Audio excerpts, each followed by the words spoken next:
Olá, eu sou Shirley Dantas, eu trabalho com desenvolvimento humano, liderança e processos de autoliderança, integrando ferramentas de desenvolvimento pessoal com um olhar mais profundo sobre sistemas que influenciam nossas escolhas, nossos posicionamentos na vida e, obviamente, no trabalho.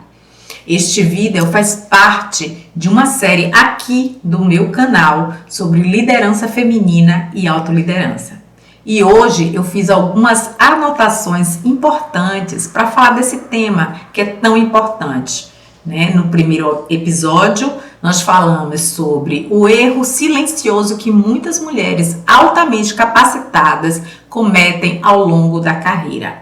E hoje, nesse segundo vídeo desta série, eu quero me aprofundar um pouco mais nessa conversa. E é por isso que eu te convido a ficar aqui nesse vídeo. Vamos olhar com muito cuidado esse tema que é tão relevante para nós mulheres.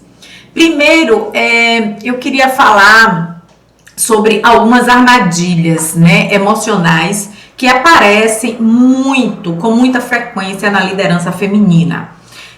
Eu tanto observei isso ao longo da minha trajetória no mundo corporativo, quando também exerci cargos de liderança, na minha própria observação, do meu próprio comportamento, daquilo que eu era de algum modo, obrigada, não gosto de usar muito esse termo, de ser obrigada, mas de algum modo que a mulher é levada, ter aquele tipo de comportamento para essa afirmação dela na liderança, mas também observando colegas, competentes, com trajetórias e formações excelentes, mas repetindo esses três principais comportamentos que eu trago para o vídeo de hoje.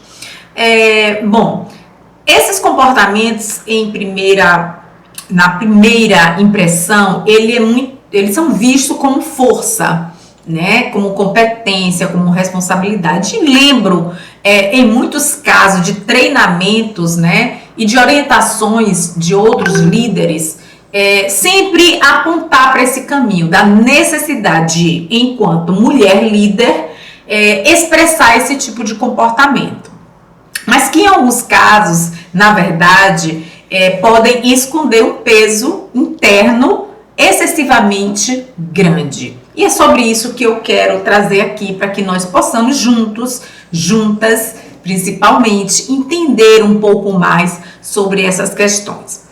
Entender isso é fundamental, porque é a partir desse entendimento que nós conseguimos desenvolver uma liderança mais madura e mais consciente, Então, é sobre isso que defendo, essa liderança consciente, essa liderança madura. E o que é essa liderança consciente, essa liderança madura? É essa liderança que parte de uma autoliderança consciente. Porque a partir do momento que eu consigo construir uma autoliderança, eu consigo liderar melhor outras pessoas, outros projetos.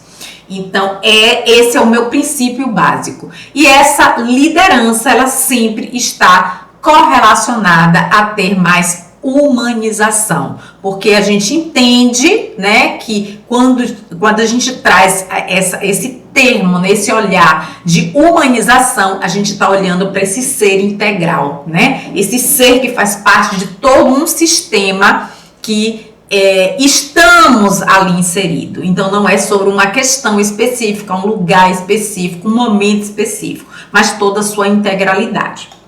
Então é sobre isso que eu quero trazer aqui nesse vídeo de hoje, nesse segundo aí da nossa série falando sobre liderança feminina.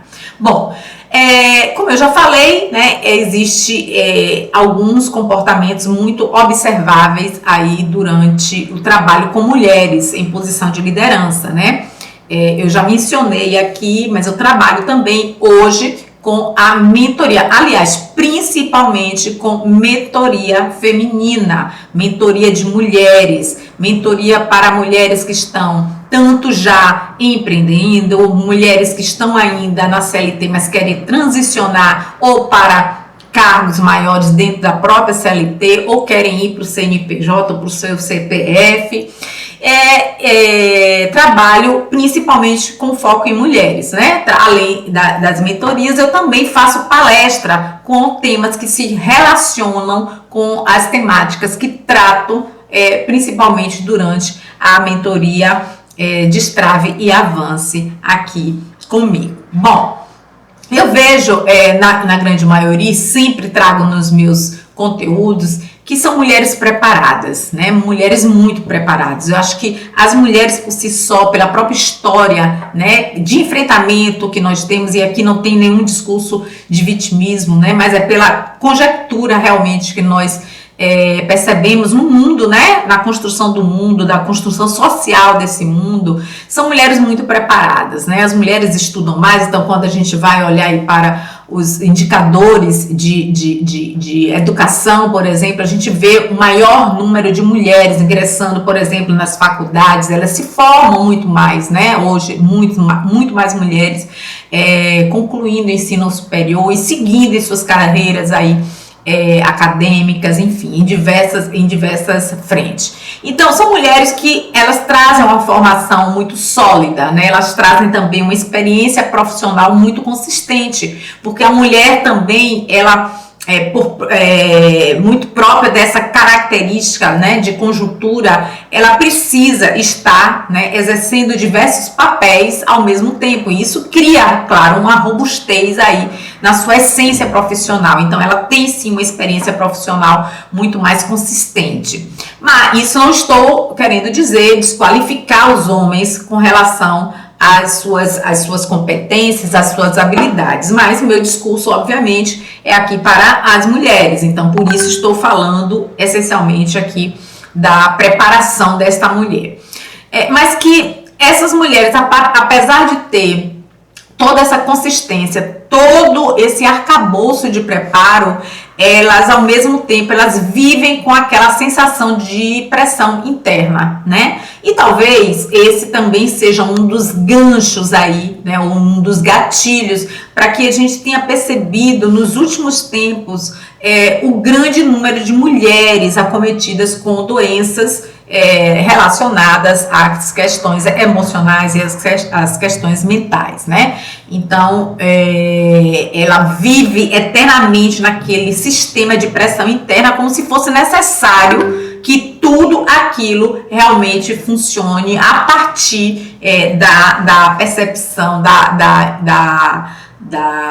da entrada dela ali naquela questão, né? Ou seja, ela tem que estar com tudo sob controle, né? E aí é o primeiro ponto, né? Esse excessivo comportamento de controle, tá? Então, muitas vezes isso aparece como um dos 3 comportamentos mais comuns visto na liderança feminina. Essa necessidade de ter o controle sempre de tudo. Não que isso não aconteça com homens, né? Mas como a gente está aqui trabalhando essencialmente direcionado para o público feminino, é desse público que estou falando. Então a gente percebe muito, e eu não trago aqui nenhum tipo de dado para falar se isso acontece mais com o sexo feminino ou com o sexo masculino, mas a gente percebe esse controle excessivo, talvez ligado muito a essa pressão constante que ela sente internamente. E aí a gente vai continuar aqui falando, né, um pouco mais dessas armadilhas.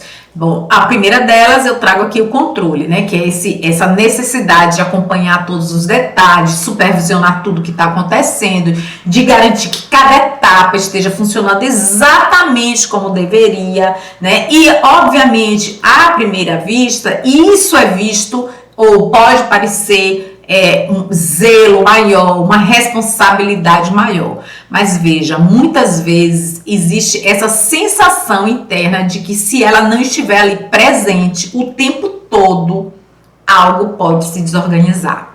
E o que é que isso pode representar? Esse estado de vigilância permanente. Ela não sai desse estado de vigilância permanente. E a gente já sabe, porque já falamos em outros conteúdos, o que é que isso causa em nosso corpo, o que é que isso causa em nossa vida, né? O adoecimento que isso traz para as nossas vidas. Agora vamos falar um pouquinho para se aprofundar mais o porquê, né, desse comportamento. A armadilha número 2, que eu percebo com maior frequência, é esse perfeccionismo. E veja como o perfeccionismo ele está intimamente ligado ao controle, né? Então, essa liderança altamente controladora, obviamente, está ligada a ela esse excesso de perfeccionismo. E aí, essa segunda armadilha, o perfeccionismo, que é essa necessidade de fazer tudo impecável, de parecer sempre impecável. E esse parecer sempre impecável, ele transcende, né, as questões técnicas ali do trabalho dela e segue também para a própria imagem da mulher, né, de parecer sempre bem, sempre maravilhosa, porque ela não pode parecer frágil. E isso tem implicações enormes no dia a dia dela, né, não apenas profissional, mas no dia dela no dia a dia dela pessoal, né, na vida dela pessoal. E aí essa mulher, né, que trabalha naquele sistema de perfeccionismo, o que é que geralmente a gente vê? Ela sempre precisa entregar mais, ela não pode falhar, ela não pode errar, ela sempre tem essa sensação, né? E isso pode parecer o quê? Aquela busca saudável por excelência, né? Nossa, fulana de tal, ela sempre quer entregar tudo impecável, ela é muito cuidadosa, ela é muito zelosa, ela é perfeccionista, e isso pode parecer, à primeira vista, algo saudável, né? Que é a busca pela excelência. E a gente não está falando aqui que nós não temos que buscar excelência, a gente está falando aqui qual o ponto, né, desse equilíbrio. Porque quando isso vem acompanhado de autocobrança constante, e isso pode se transformar num grande peso. Né? Então a gente está falando aqui desse equilíbrio, né? Que ok, a gente quer sim fazer a melhor entrega, mas até que ponto essa necessidade dessa autossuficiência, desse perfeccionismo, ainda vou falar de autossuficiência, desse perfeccionismo tão exacerbado pode interferir aí na minha saúde, no meu dia a dia enquanto profissional, né? Então essa autocobrança, né, de tudo sempre muito perfeito. E por que isso acontece? Porque a liderança ela passa a ser vivida de um lugar de prova permanente de valor. É o tempo todo você tendo que provar valor. E como eu falei no início desse vídeo, né, essas observações elas partiram primeiro a partir da minha própria observação enquanto líder, né? Então, aquela necessidade que inconscientemente a gente tem colocado que o tempo todo nós precisamos provar o nosso valor.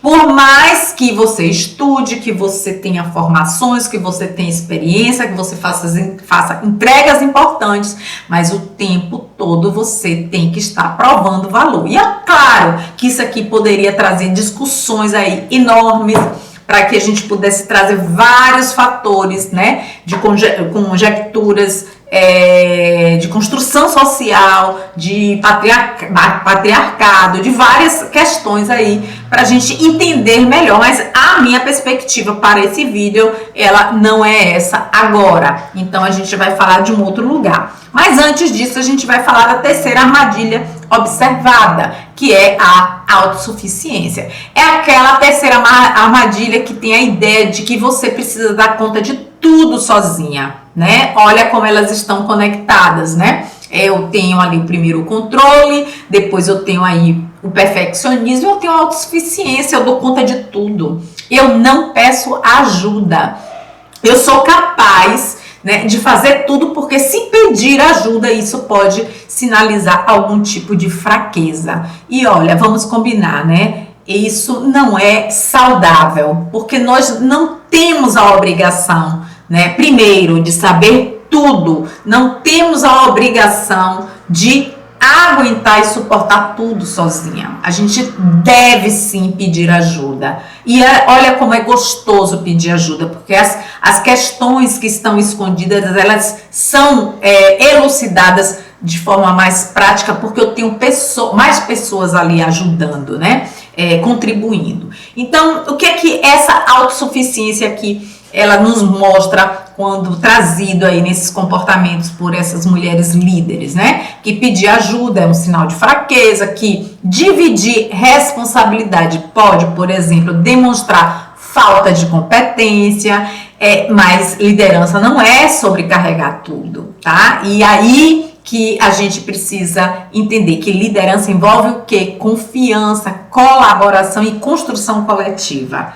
Isso é liderança. O líder, a líder está ali para dar esse suporte nessa construção que é coletiva, ela não é individual, tá? E aí, quando a gente começa a ter esse entendimento, a gente também começa a buscar, né, os sinais aí que está nos levando a ter esses comportamentos. E isso vai trazer, obviamente, mais segurança para o nosso dia a dia, para a nossa atuação. Então, qual é o caminho que eu quero abordar aqui nesse vídeo? Eu quero trazer o caminho do olhar sistêmico, que é uma área que eu tenho me aprofundado nos estudos, né? E que, a meu ver, faz todo sentido quando a gente está olhando, principalmente observando, constatando esses 3 comportamentos que aparecem aí para mulheres líderes. Então, ao longo de toda a trajetória aí, eu venho trabalhando com esse desenvolvimento humano, com liderança, e a partir disso, dessas observações, eu comecei a observar algo muito importante. Nem sempre esses comportamentos nascem no campo profissional. Nem sempre esses comportamentos, eles nascem em ambientes. E aí fica aquela pergunta, né? Por que líderes que eles conseguem fazer entregas tão relevantes em um espaço, eles não conseguem fazer em outros, né? Então, esse também foi um ponto de gatilho das minhas investigações. Por que você faz uma entrega tão linda em um espaço e você não consegue fazer entrega em outro espaço, sendo você a mesma pessoa?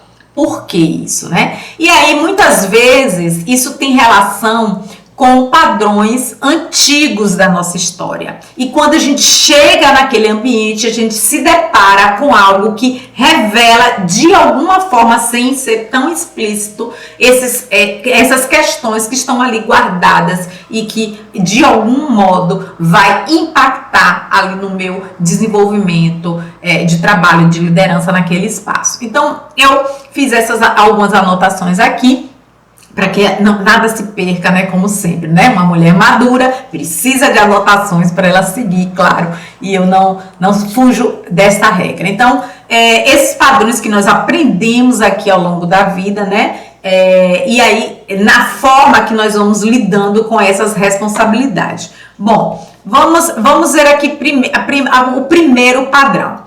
O primeiro é na forma que nós aprendemos a ocupar o nosso lugar, né, dentro dos sistemas dos quais nós pertencemos, ou aos quais nós pertencemos. Então, como foi que nós aprendemos ao longo de nossa vida, né, a ocupar esses espaços? E aí a gente vai lá para a família. Então, se eu tenho alguma questão de ocupação de espaço, né, dentro do meu sistema familiar, obviamente, se eu encontro num ambiente algo que desperte algum gatilho, né, de dor nesse sentido, é claro que minha performance ela vai ser automaticamente abalada, né? Então, foi justamente por isso, né, que eu aprofundei aí meus estudos no campo sistêmico, porque eu tive essa compreensão clara, né? Eu tive uma experiência muito exitosa numa organização e na outra organização não fluía, né? Eu mudei de organização, mas ela não fluía, não era algo que doía profundamente, era uma sensação de não aceitação, de inadequação, né? E aí você vê como é importante também, né, outras ferramentas da área de gestão, como você, por exemplo, você ter um acolhimento correto, você ter um assentamento correto das pessoas quando elas chegam na organização, e nessa eu não tive, né? Mas, sobretudo, sobre o como as tuas questões, né, sistêmicas ligadas ao seu sistema, elas podem impactar de certa forma ali no seu ambiente profissional. E foi a partir disso aí, né, que eu fui nas minhas buscas e estudos e fui entendendo, né, porque a mesma pessoa, ela não consegue fazer entregas semelhantes, né, em espaços, ainda que seja da mesma área, em espaços diferentes. E é a partir daí que a nossa conversa aqui começa a ficar um pouquinho mais profunda. Bom, e por que isso acontece? Isso acontece porque o campo sistêmico, ele mostra que muitas das nossas reações, né, das nossas decisões e das nossas posturas atuais, elas podem estar conectadas a dinâmicas que foram formadas muito antes da nossa vida profissional. E como eu disse, quando chega naquele novo espaço, ou naquele espaço, ou numa nova função, por exemplo, que pode ser dentro da mesma organização, eu me deparo de frente com essas questões que estavam lá no meu subconsciente, que estava num lugar ali guardado, né, que eu não estava acessando, mas que de alguma forma aquilo veio à tona. E aí aquilo ali desestrutura todo o meu sistema de liderança, tá? Então, a partir desse olhar sistêmico, né, que a gente traz, né, não é nada místico, né, é o entendimento do ser humano, né, é o entendimento da pessoa, porque antes do cargo, do crachá, a gente precisa entender que ali tem um ser humano, certo? Ali tem uma pessoa, e isso é liderança humanizada, certo? E é isso que a gente fala sobre a importância da autoliderança, porque a autoliderança é esse mergulho em si mesmo, né? É você conhecer, né, todas essas nuances, não é necessariamente resolver, mas conhecê-las, porque a partir do acesso ao saber, né, sobre essas questões, você passa a ter consciência, e aí você tem uma consciência madura, né? Que é isso que a gente espera do líder, né? Então é por isso que hoje nós falamos, e eu acredito que existe um passo a mais que precisa ser considerado quando a gente está falando de autoliderança, e que aí não perpassa apenas pelo desenvolvimento de competências técnicas, por exemplo.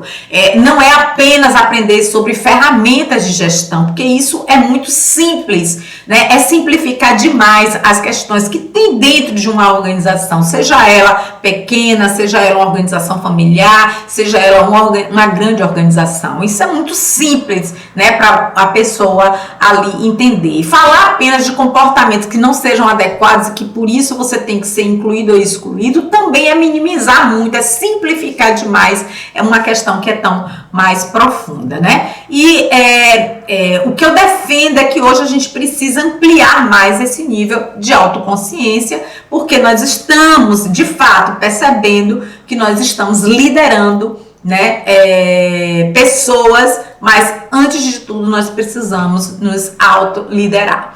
Então, se nós estamos liderando a partir de uma pressão, por exemplo, de uma necessidade de provar valor, ou sobre o excesso de responsabilidade, se eu não tenho consciência das questões que impactam nesse tipo de pressão, nesse tipo de exigência, eu vou estar liderando de um lugar ainda infantilizado. E eu preciso, né, a partir dessa consciência, liderar de um lugar mais maduro, mais consciente e mais equilibrado, né? E aí, exatamente esse caminho, né, dessa autoliderança, que é o caminho que envolve aí olhar para a própria história, reconhecer os padrões e ampliar a consciência sobre a forma como nós nos posicionamos diante da vida e do trabalho. E como eu falei dessa experiência minha particular, né, sobre esses dois cenários, olhando hoje de cá, com o conhecimento que eu tenho sobre o campo sistêmico,